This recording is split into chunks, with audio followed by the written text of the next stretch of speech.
my youngest daughter, she, with her camera, she made this it's a unique video. Because of what she was doing, it literally grabbed viral attention. And she got over 1 million views in under 24 hours. This particular daughter of mine, yes, she looks at social media and all the things. She'll comment, she'll like, she'll heart and put some stuff. You know how teenagers do, right? They'll touch their lips and do all of that. This particular video actually went viral. Close the doors, walk across the corridor. We got something to show you. Media is our repertoire. Our conversations take all these twists and turns. So as you were saying this, and like, I know your child, she was not ready for all of Not this. at all. What is not this? At all. It was not funny. ready. You know what? Here's the thing too. It was funny until we start literally watching the numbers minute by minute. And then when you go out and refresh and you're like, whoa, wait, whoa, that just went up 100,000. Whoa, ooh, we said 200,000. Whoa, wait. It literally happened. And she's like, wait, because of course I told y'all know me. I'm like, hey, let's do something with this. And she's like, no, Ma, I don't know. No. So y'all know, I'm like, are you kidding me? Well, the thing is too, I'm not introvert. Well, I think I'm I'm both. I'm introverted and extroverted. I love to be out and then leave me alone. So, but the thing is with this, it reminded me of just this morning, I was watching something on YouTube, which I love to watch, about Christopher Cross. If you know Christopher Cross, he's the yacht rock. That's that genre. He did Sailing, Ride Like the Wind, and all of those things. And in recent years, his songs have become more popular again, right? They've become renewed and refreshed with younger generations. And especially it was Zendaya on, what's the show she's on? It will come to me. But I'll put it at the bottom of the screen, but she was driving to Ride Like the Wind.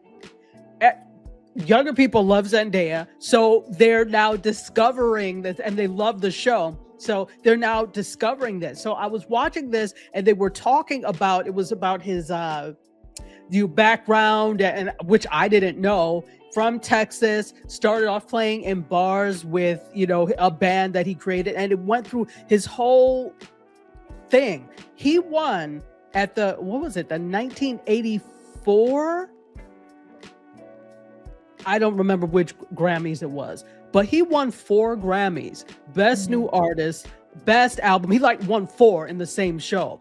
And so you think that he's going to be a force for them but you know how quickly you're in the music industry, you know how quickly people forget, and the labels are one-hit wonder.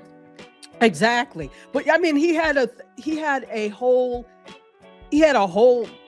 body of work, right? But his body of work just did not match what was popular at the time. And MTV had debuted in 1980. And what was MTV about? Big, larger than life characters, big hair. Michael Jackson's stuff, Thriller and Beat It really did well on MTV. That's the type of thing, which was not him. He was quiet, thoughtful, soft rock, right? That was not the thing that MTV was looking for. And I think that was part of they wanted him to produce more MTV-ish type stuff, or things that would do well on MTV. So, but the point is, after he won the 4 Grammys in the one show, in the one Grammy show, he was kind of apprehensive, because it's like, now you are competing against yourself. To do your next album has to be just as great as, and this is the same thing for lots of actors, other performers that win the pinnacle awards in their field. Now people are looking to see, what are you going to do next? And it has to be as good or better than what you did. So there's that as well. So you have to say to yourself, okay, are you ready? You've got a video, one that goes viral, quote unquote, right? Whatever that means. One that does really good numbers. Now you are faced with the fact that people are going to be looking at, what are you going to do next? And if it doesn't do as well, are you prepared for that? Are you prepared? So this brings us to this next point. Are you prepared for the comments and the feedback? Number one, do you have a system for feedback so that people can tell you what they like, what they don't like. Now, that doesn't mean you have to take everything. Some things you could take with a grain of salt, because I've learned people love to complain, sometimes for no reason. But it is helpful to have feedback so you know where to go, what to fix, what they're looking for. You are creating products, doing services, making videos, not just for yourself, but for other people. So you have to have a method of feedback so that you can get their comments and what they feel. But also, you can be strategic too in the ask of the feedback. You can ask specific questions, especially if you can't handle harsh critique. You can actually, it's just like having FAQs, frequently asked questions, on your website. If you do have a space for feedback, or whether it's even a comment card, you can be specific with that type of feedback by asking those questions that they give feedback in a certain area, because everybody cannot, some people can't handle the pressure, not only physically, but mentally, emotionally. That can really do something to you, and based off where you are as it relates to even your confidence, that'll shoot you down before you ever get going. And I agree, but if you're going to do these types of things and you want for it to go somewhere, you can't take everything personally. You have to grow. Well, we know in being even in media, there are a lot of people that you hear all the time. Now, we know that their team looks at certain things, and that's why you have teams in place. But for some of them, they say they don't read it. That's not their job. They have one of their team to read it, and things that need to be addressed, they find a way to address things that really deserve some type of attention, especially when you're a voice for a certain area, body of work, or things like that. Because you'll get lost, because there are people out there, there are trolls that intentionally try to poke holes in everything that you do. That's why you really do have to. Confidence is a muscle that has to be worked on. So, and then it actually helps to like we lather on soap and lotion. I hope y'all do. You have to have a thick skin.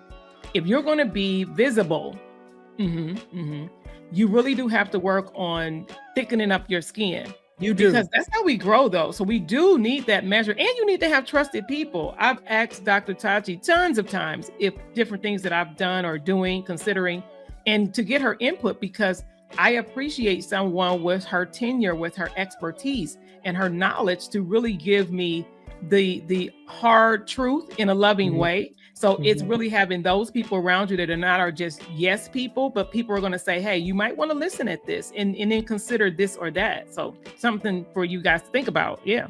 Right. So you have to be open to feedback, and you have to say to yourself, are you ready for that feedback? So be open to it, but are you ready for the feedback? And you need to prepare for whatever that is. So going back to the bags, if you looked on the Instagram, there were some useful comments, right? Some people that were just, saying what it was.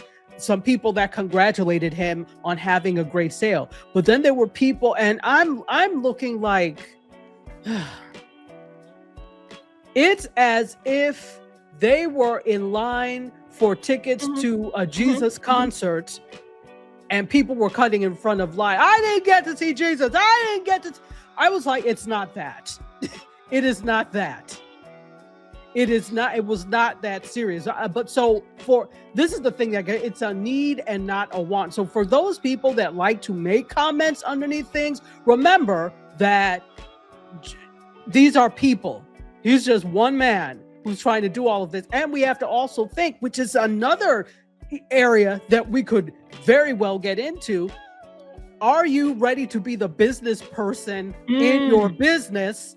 Or do you really need to hire someone because you can't? It's very clear that he is an artist. He is not the business person. He wants to create.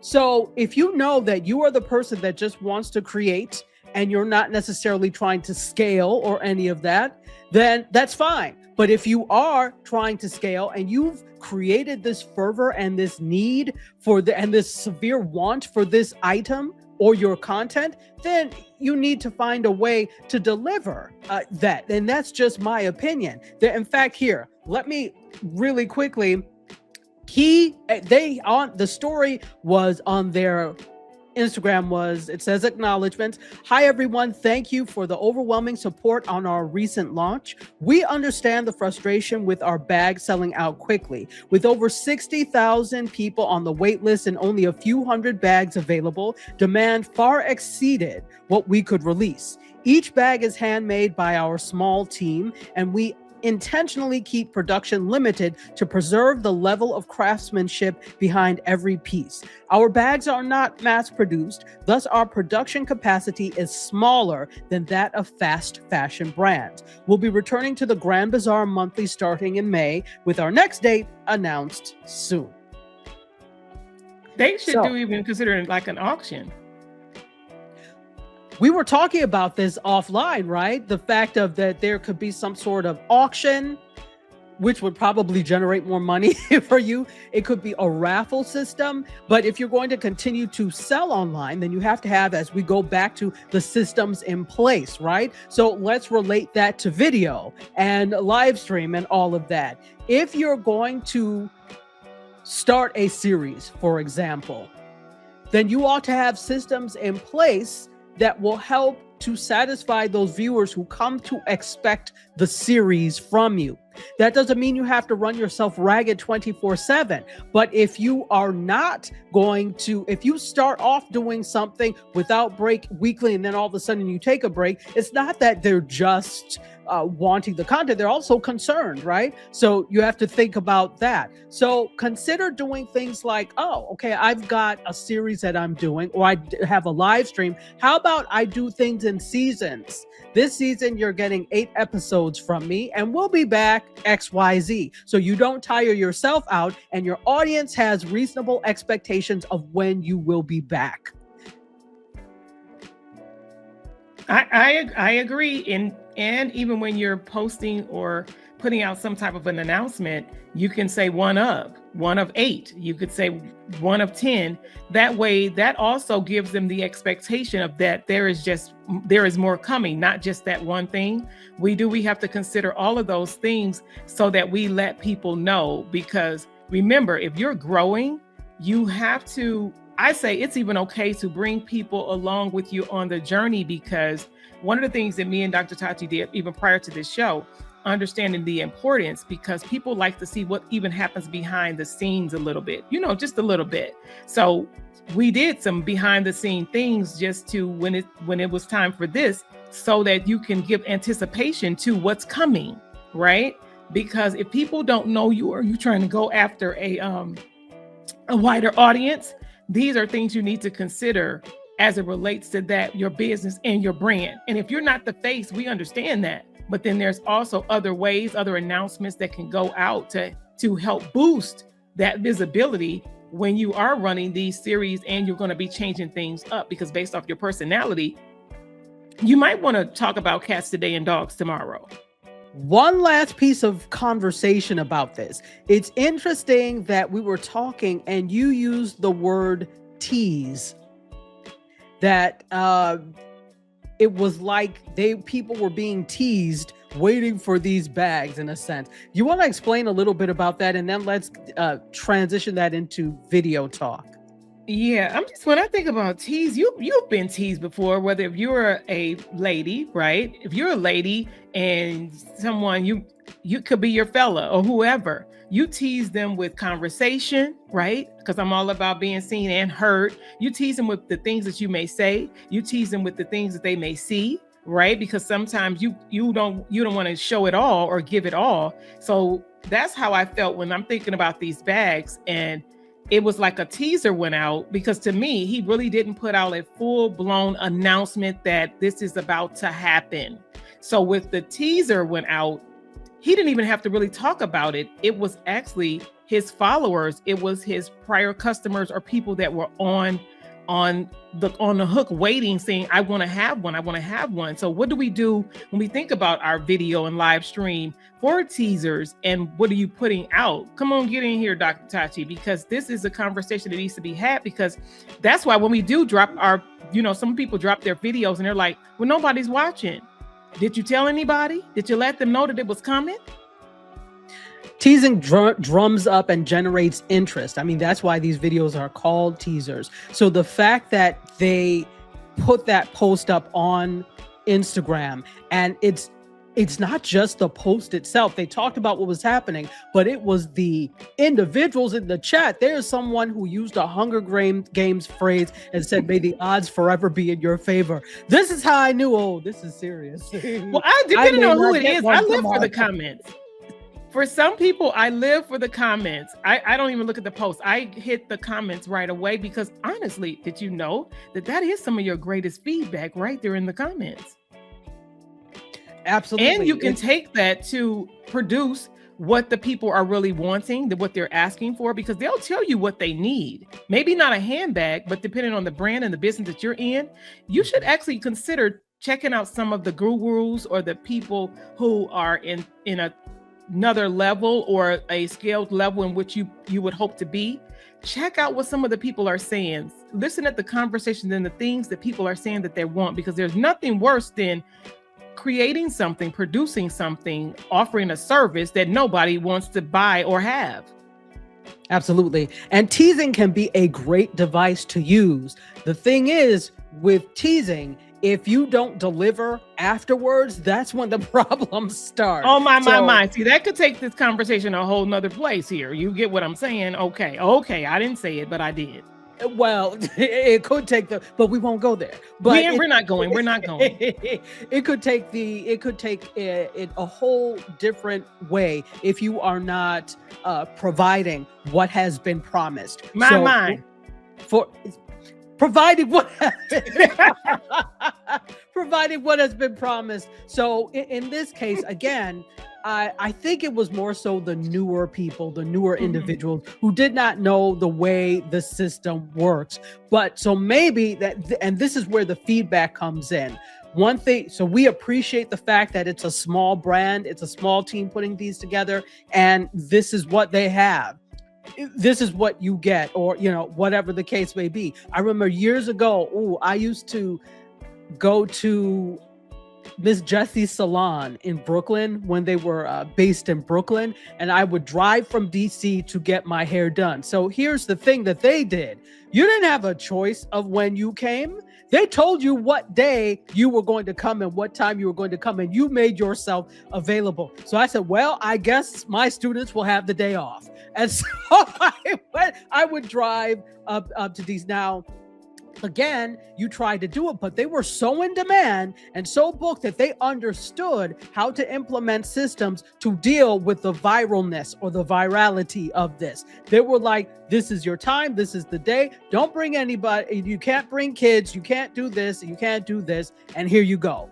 And they always had clients. They always had clientele because they knew how to work the system. So with this, transfer this to whatever business you have, transfer this to your video live stream business, or you as a creator doing this. Have systems in place because it prevents wahala and heartache and problems later on down the line. So Miss Jessie's salon is a great example of having the systems in place. And then, so to the Pierre Laborde thing, they could, when you go to the flea market, right? The Grand Bazaar, this is what we have.